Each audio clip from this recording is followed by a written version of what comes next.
Gold, trusted gold buyers. మీరు తాకట్టు పెట్టిన బంగారాన్ని విడిపించి ఈ రోజు ఉన్న మార్కెట్ ధరకు కొనబడను.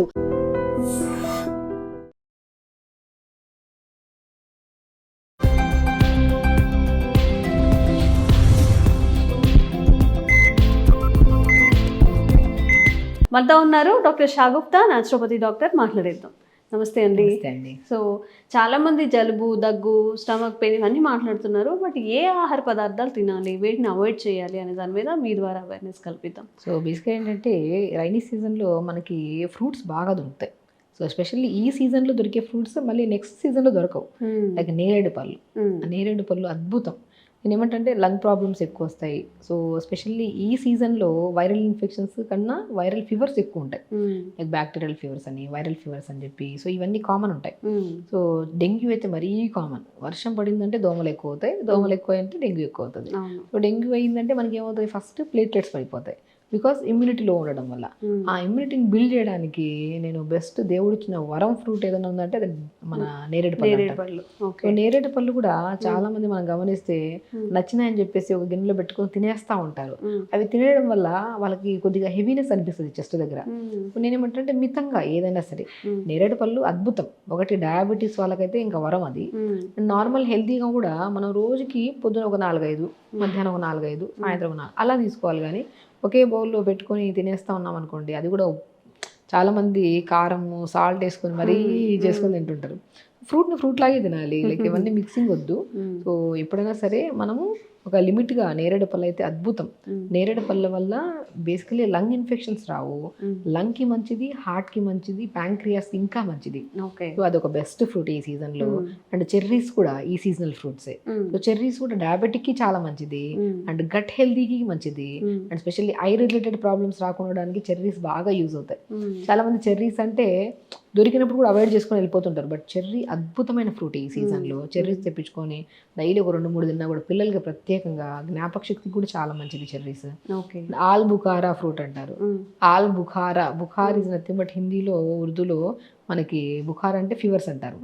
ఆల్ కైండ్ ఆఫ్ ఫీవర్స్ రాకుండా కూడా కాపాడేది ఆల్ బుఖారా ఫ్రూట్. సో ఆల్ బుఖారాలో బేసికలీ ఎందుకు అంటే మనకి విటమిన్ సి ఎక్కువ ఉంటుంది. సో దానివల్ల యాంటీ ఇన్ఫ్లమేటరీగా పనిచేస్తుంది. సో మనకి అండ్ లైక్ ఇప్పుడు ఫీవర్స్ వస్తున్నాయి, కోల్డ్, కాఫ్లు వస్తున్నాయి అంటే ఇమ్యూనిటీ లేకపోవడం వల్ల. ఆ ఇమ్యూనిటీ కోసం మనం ఏం చేస్తాము, సి విటమిన్ ఫ్రూట్స్ ఎక్కువ తీసుకోమంటుంటాం. ఆల్ బుఖారాలో సి విటమిన్ ఎక్కువ ఉంటుంది కాబట్టి యాంటీ ఇన్ఫ్లమేటరీగా, యాంటీ బ్యాక్టీరియల్గా, యాంటీ వైరల్గా కూడా పనిచేయడం వల్ల ఫీవర్స్ అన్ని రాకుండా కూడా మనం కాపాడుకోవచ్చు. అండ్ ఇదే సీజన్లో ఇంకొక అద్భుతమైన ఫ్రూట్ అంటే బేసికల్లీ దానిమ్మకాయ. దానిమ్మకాయ స్పెషల్లీ ఫర్ మే అండ్ సెప్టెంబర్లో మంచి ఫ్రూట్స్ అవుతాయి ఇప్పుడు. సో ఈ ఫ్రూట్స్లో దానిమ్మకాయ అండ్ మనము ఈ ఫ్రూట్స్లో దొరికే ఫ్రూట్స్లో 90% ఫ్రూట్స్ డయాబెటిక్కే యూజ్ అవుతాయి. లైక్ దానిమ్మకాయ గురించి మనం మాట్లాడుకున్నాం. దానిమ్మకాయ అద్భుతం చేస్తుంది డయాబెటిక్ని అండ్ వెయిట్ మేనేజ్మెంట్కి చాలా మంచిది. చాలా మందిలో వర్షాకాలంలో ఫిజికల్ యాక్టివిటీ చేయడానికి ఇష్టపడరు. ఫిజికల్ యాక్టివిటీ అంటే ఇప్పుడు కొంతమంది రన్నింగ్కి వెళ్తూ ఉంటారు, కొంతమంది వాకింగ్కి వెళ్తూ ఉంటారు. సో వర్షం పడిందని వెళ్ళడం ఆపేస్తారు. ఆ 2-3 మంత్స్ వర్షం పడడం వల్ల ఎక్కువ ఫిజికల్ యాక్టివిటీ చేయడం వల్ల నరాలలో తిమ్మిరులు, కొంతమందికి మోకాలు నొప్పులు, కాళ్ళల్లో ఒక టైప్ ఆఫ్ బలహీనత ఉంటుంది. రెగ్యులర్ యాక్టివిటీ చేసే వాళ్ళకి ఒకరికి ఒకటే అలవాటు ఉంటుంది, వాకింగే. వాళ్ళకి ఇంకా వాకింగ్ చేయని రోజు ఉంటుండదు ఒక వర్షం పడితే తప్ప. అందుకే వర్షాల కాలంలో వాకింగ్కి వెళ్ళడం కొంతమంది తగ్గిస్తారు కాబట్టి వర్షం పడితే వెళ్ళము. సో అలాంటప్పుడు సో ఈ కైండ్ ఆఫ్ ఇష్యూస్ రాకుండా దానిమ్మకి అద్భుతంగా పనిచేస్తుంది. యాపిల్స్ కూడా ఈ సీజనల్ ఫ్రూట్సే. యాపిల్స్ కూడా వర్షాకాలంలో బాగా దొరుకుతాయి, మనకి ఎప్పుడు దొరుకుతాయి. కానీ వాడు ప్రత్యేకంగా సీజనల్గా మాట్లాడుకుంటే ఈ సీజన్లో దొరికే ఫ్రూట్సే. ఇన్ని రకాల ఫ్రూట్స్ మనకి డయాబెటిక్ వాళ్ళకి అద్భుతంగా పనిచేస్తాయి అన్ని ఫ్రూట్స్. అండ్ వెయిట్ మేనేజ్మెంట్కి అండ్ వైరల్ ఫీవర్స్, ఇన్ఫెక్షన్స్ రాకుండా కూడా ఒక బెస్ట్ థింగ్ ఏంటంటే ఉందంటే ఈ సీజనల్ ఫ్రూట్స్ తీసుకోవాలి. అండ్ ప్రత్యేకంగా నేను వర్షాకాలంలో ఇంకొకటి మెయిన్ అంటాను, నేను అన్ని సీజన్స్లో ఆకుకూరలు బాగా తినమంటాను. కానీ వర్షాకాలంలో మనం ఇంట్లో పండించిన ఆకుకూరలే తీసుకోండి, బయటవి మ్యాక్సిమం అవాయిడ్ చేయండి. వర్షాకాలంలో మనకి బయట ఆకుకూరలు తీసుకోవడం వల్ల స్టమక్ డిస్టర్బెన్సెస్ ఎక్కువ ఉంటాయి. మీరు బాగా గమనిస్తే మోషన్స్ కానీ, స్టమక్ పెయిన్స్ కానీ, లేదంటే కొంతమందికి విపరీతంగా ఐబిఎస్ ప్రాబ్లం ఉండే వాళ్ళకి సో విపరీతమైన మోషన్స్ అవుతుంటాయి అన్నమాట ఆకుకూరలు తీసుకుంటే. చాలా మంది అనుకుంటారు విడిగా అయితే ఆకుకూరలు ఎక్కువ తినమంటారు, వర్షాకాలంలో తినద్దని చెప్తుంటారు. బేసికల్ ఏంటంటే ఈ వర్షాకాలంలో మనకి బయట పండించే ఆకుకూరలు ఏవి అంత ప్రాపర్గా ఉండవు. వెజిటబుల్స్ కూడా ఇంకా మనం ఒకవేళ మీకు గనక కరెక్ట్ ఇది ఉంటే మనం ఇంట్లో పండించుకోవడం చాలా మంచిది, ఉత్తమం. ఆకుకూరలు ప్రత్యేకంగా ఈ సీజన్లో ఆకుకూరలు కూడా ఒక లిమిట్గా తీసుకోండి. అండ్ స్పెషల్లీ ఐబిఎస్ ప్రాబ్లం ఉండేవాళ్ళు, లేదంటే విపరీతమైన స్టమక్ బర్నింగ్ సిచ్యుయేషన్ ఉండేవాళ్ళు, అందరూ కాదు, కొన్ని కేసెస్లో కొంతమందికి పడవు. అలాంటప్పుడు మనము ఇంట్లో పండించుకొని తీసుకుంటే చాలా మంచిది. సో మనం కొన్ని అవాయిడ్ చేసే దాంట్లో కొంతమందికి ఏంటంటే గ్యాస్ట్రిక్ ప్రాబ్లం ఉంటుంది. ఈ సీజన్లోనే వస్తాయి ఈ ప్రాబ్లమ్స్. గ్యాస్ట్రిక్ ప్రాబ్లమ్స్ కానీ, అడినాయిడ్స్ కానీ, టాన్సిల్స్ కానీ, గురక కానీ, ఇంకా లంగ్ రిలేటెడ్ ప్రాబ్లమ్స్తో పాటు గ్యాస్ట్రిక్ ప్రాబ్లంతో పాటు యాసిడ్ రిఫ్లెక్సెస్ ఎక్కువ. వాళ్ళు ఇంత తిన్నా కూడా నురగలాగా బయటకు వస్తుంటుంది. కడుపు ఇంత తిన్నారా, ఒక ముద్ద ఎక్స్ట్రా అయిపోయిందంటే అది నురగలా బయటకు వచ్చేస్తూ ఉంటుంది. ఇది కూడా రేర్ కానీ బట్ చాలా కామన్గా ఫేస్ చేస్తుంటాం. ఇలాంటి వాళ్ళు కొన్ని రోజుల వరకు ఈ కంప్లైంట్ ఉండే వాళ్ళే కొద్దిగా పులుపులు అవాయిడ్ చేయాలి. లైక్ చింతపండు కానీ, కొద్దిగా లెమన్స్ కానీ కొన్ని రోజులు అవాయిడ్ చేయండి ఈ సీజన్ దాటేంత వరకు. సో మనకి విటమిన్ సి రీచ్ ఫ్రూట్స్ ఎలాగో ఫ్రూట్స్ దొరుకుతున్నాయి కదా, జామకాయ సీజన్ ఫ్రూటే, మనకి నేరేడు పళ్ళు సీజన్ ఫ్రూట్, అన్నిట్లో విటమిన్ సిస్ ఎక్కువ ఉంటాయి. ఇక్కడ తీసుకోండి, ఎక్కువగా పులుపుని ప్రొడ్యూస్ చేసేవి కొన్ని అవాయిడ్ చేయండి.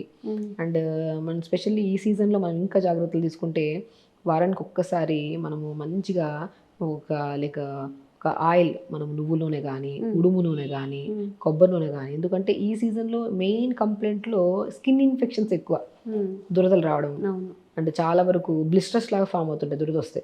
అంటే వాళ్ళు ఇంకా ఆయింట్మెంట్స్ వాడనంత వాడేస్తూ ఉంటారు ఆ దురదలు తగ్గడానికి. స్కిన్ డ్రైగా కూడా అవుతుంటుంది, ఎందుకంటే రైనీ సీజన్లో మనం వర్షాకాలం మన సమ్మర్ దాటిన వెంటనే వచ్చేదే రైనీ సీజన్. సమ్మర్లో బాగా నీళ్ళు తాగుతాం, దాహం వేస్తుంది, ఎండలు ఎక్కువ ఉంటాయి కాబట్టి. రైనీ సీజన్కి వచ్చాక వాటర్ తాగడం ఆపేస్తాం, చల్లగా ఉంటుంది వెదర్, ఇంత తాగినా ఎక్కువ యూరిన్ లెవెల్స్ వస్తుందని చెప్పేసి వాటర్ తాగడం. సో దానివల్ల స్కిన్ డ్రై అయిపోయి, అంటే డీహైడ్రేషన్ ఉంటే స్కిన్ డ్రై అయిపోవడం, దురదలు రావడము, బ్లిస్టర్స్ రావడం. సో కాబట్టి నేను ఏమంటే కంపల్సరీ మొత్తం వీక్లీ ట్వైస్ అయినా సరే పిల్లలతో సహా ఇంట్లో వాళ్ళు కొబ్బరి నూనె కానీ, నువ్వుల నూనె కానీ, ఉడుము ఆయిల్ కానీ బాడీ అంతా అప్లై చేసుకోండి. ఉడుము అనేది ఆయిల్ దొరకదు, కొబ్బరి నూనె దొరుకుతుంది, నువ్వుల నూనె అయితే మంచిగా దొరుకుతుంది. ఈ రెండే చాలు. ఈ రెండింటిని ఆయిల్లో కలిపేసుకొని మనం రెండు మిక్స్ చేసుకొని బాడీ అంతా పెట్టేసేయండి. పెట్టి ఒక 15 to 20 minutes ఉంచుకొని దాని తర్వాత గోరువెచ్చని నీళ్ళతో స్నానం చేయండి. Skin allergies Rao. అండ్ ప్రత్యేకంగా బాగా బాడీ పెయిన్స్ ఉండేవాళ్ళు, బ్యాక్ పెయిన్, నీ పెయిన్స్ ఉండే వాళ్ళకి ఉడుము ఆయిల్ కూడా దొరుకుతుంది కొన్ని ప్లేసెస్లో. అది కొద్దిగా నువ్వుల నూనెలో కలుపుకొని రాసుకుంటే చాలా పెయిన్స్ రిలీఫ్ ఉంటుంది. అది దొరకదు కాబట్టి రేర్. అది కూడా నొప్పులు ఎక్కువగా ఉండే వాళ్ళల్లో, నొప్పులు ఎక్కువగా ఉంటే మనకి బాగా పనిచేస్తుంది, బట్ నువ్వులు ఇంకా బాగా పనిచేస్తుంది. సో ఇదైతే అవైలబుల్గా ఉంటుంది కాబట్టి ఇది అప్లై చేసుకోవడం, అంటే ఆయిల్తో మర్దన చేసుకొని జస్ట్ అప్లై చేసుకొని హాఫ్ అన్ అవర్ ఉంచుకొని స్నానం చేయడం. ఇవన్నీ చేయడం వల్ల ఈ సీజన్లో వచ్చే స్కిన్ ప్రాబ్లమ్స్, ఐబిఎస్ ప్రాబ్లమ్స్, అంటే indigestion issues, gastric issues, fevers, lung infections ఒకటి కాదు కౌంట్ చేసుకుంటూ వెళ్తే ఈ సీజన్లోనే మనం ఇమ్యూనిటీ స్టోర్ హౌస్ చేసుకోవాలా. అంటే మనం ఈ సీజన్లో దొరికే ఫ్రూట్స్ మనం మంచిగా తిన్నామనుకో, రోజుకు ఒక ఫ్రూట్, సో రిమైనింగ్ 9 months మన బాడీని ప్రొటెక్ట్ చేస్తుంది, ఇంత ఇమ్యూనిటీ బిల్డ్ చేస్తాయి ఈ ఫ్రూట్స్ అన్ని. ఫ్రూట్స్ తీసుకోండి, కొన్ని ప్రికాషనరీ మెజర్స్లో ఈ జాగ్రత్తలు తీసుకుంటే అసలు ఈ సీజన్లో వచ్చే ఎన్నో రకాల సమస్యలు రాకుండా మనం జాగ్రత్త పడవచ్చు అన్నమాట. ఓకే. సో తినకుండా మాట్లాడుకున్నాం కదా, ఏం తినాలి ఇప్పుడు, ఎలా తినాలి ఫుడ్? ఇప్పుడు నేను ఏమంటానంటే కొంతమందిలో ఇప్పుడు మనం ఏం చేస్తామంటే రాగి జావా, సజ్జ జావా, బార్లీ జావా తాగుతాం. నేను ఏమంటానంటే ఈ సీజన్లో కొంతమందికి రాగి పడదు, రాగి తీసుకుంటే మోషన్స్ అయిపోతాయి కొంతమందికి, అందరికి కాదు కొంతమందికి. నేను ఏమంటే రాగి, జొన్న, సజ్జ, బార్లీ ఇవన్నీ కలిపి ఆ కలిపిన దాన్ని జావలాగా చేసుకోండి. సో అప్పుడు మనం ఏంటంటే ఇప్పుడు ఒకవేళ రాగి పడలేదు అనుకోండి, బార్లీ బ్యాలెన్స్ చేస్తుంది, బార్లీ పడలేదు అనుకోండి జవారు బ్యాలెన్స్ చేస్తుంది. అంతా మిక్స్ చేసుకొని అవాయిడ్ చేయాల్సిందంటే ప్రత్యేకంగా మీరు రెగ్యులర్ తినే ఫుడ్ ఏం ప్రత్యేకంగా అవాయిడ్ చేయాల్సిన అవసరం లేదు, కొద్దిగా ఆకుకూరలు అవాయిడ్ చేయాలి. కాంబినేషన్స్ ఎప్పుడు సింగిల్గా తీసుకోకండి, మిల్లెట్స్ రాగి ఒకటే రోజు తీసుకోవడము, సో అట్లా మిక్స్ చేసి పెట్టుకోవాలి. సజ్జలు, జొన్నలు, అండలు, మన బార్లీ, మీకు ఇంకా అద్భుతమైన న్యూట్రిషన్ రాజగిరా పౌడర్ అంటారు, లేదా తోటకూర విత్తనాలు.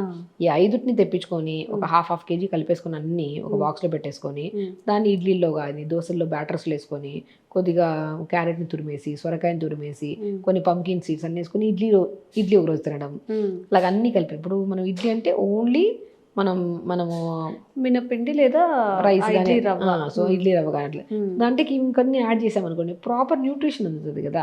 ఈ సీజన్లో వచ్చే ప్రాబ్లమ్స్ అన్నీ బికాస్ ఆఫ్ మనం న్యూట్రిషన్ ప్రాపర్గా లేకపోవడం వల్ల, వాటర్ సరిగా తాకపోవడం వల్ల. ఇలా బ్యాలెన్సింగ్గా వాటర్ ప్రాపర్గా తాగుతూ ఆయిల్ మర్దన చేసుకొని డైలీ గోరువెచ్చని నీళ్ళతో స్నానం చేయడము, కొద్దిగా ప్రాణాయామం చేసుకుంటూ యోగా చేసుకుంటూ ప్రత్యేకంగా ఫుడ్ కూడా మిక్స్డ్ కాంబినేషన్లో తీసుకుంటే మాత్రం మనకు అసలు ఈ సీజనే కాదు ఏ సీజన్లో ఏ సమస్య రాదంట. ఓకే. ఈరోజు చాలా ఒక కొత్త విషయం తెలుసుకున్నాము. రాగి ఓన్లీ ఎవరైనా ఇరిటేట్ అవుతారు, తాగి బోర్ కొట్టినా ఈక్వల్ క్వాంటిటీస్ ఆర్ రాగి ఫ్లేవర్ ఇష్టపడే వాళ్ళైతే ఎక్కువ రాగి తీసుకొని, ఇప్పుడు మనం చపాతీ మిల్లెట్ చపాతీ ఎలా చేసుకుంటామో అలా చేసుకోవచ్చట. అంటే ఏది అవాయిడ్ చేయాలి, ఏది తినాలి కూడా చెప్పారు. కాబట్టి వర్షాకాలం ఈ జాగ్రత్తలు అయితే పాటించండి. థ్యాంక్ యూ అండి. Sir, one life lesson what medicine has taught you. Whatever you can do without expecting. But I really believe మన పాజిటివ్ యాటిట్యూడ్ ఉంటేనే మనం ఏదైనా సాధించగలం. గట్ని మనం కరెక్ట్గా డీల్ చేసినట్లయితే అది మనకి పాజిటివ్ హార్మోన్స్ని రిలీజ్ చేస్తుంది. షుగర్ వచ్చిన వాళ్ళ పరిస్థితి ఏంటి? పొట్ట దగ్గర పెరిగితే దాన్ని ఆండ్రాయిడ్ అంటారు, ఆండ్రాయిడ్ ఫోన్ కదా. అసలు థాట్స్ ఎందుకు వస్తాయి? బ్రెయిన్ డెడ్ అంటే దానికి ప్రపంచం అంతా కూడా కొన్ని నిర్దిష్టమైనటువంటి లక్షణాలు ఉన్నాయి. మానసికంగా ధైర్యంగా ఉంటే క్యాన్సర్ జయించవచ్చు. You are a doctor for a cause sir, అంతే. వాళ్ళకి వచ్చిన ఆదాయం కాకుండా ఫ్రీ సర్వీస్ ఎంతమందికో చేస్తుంది.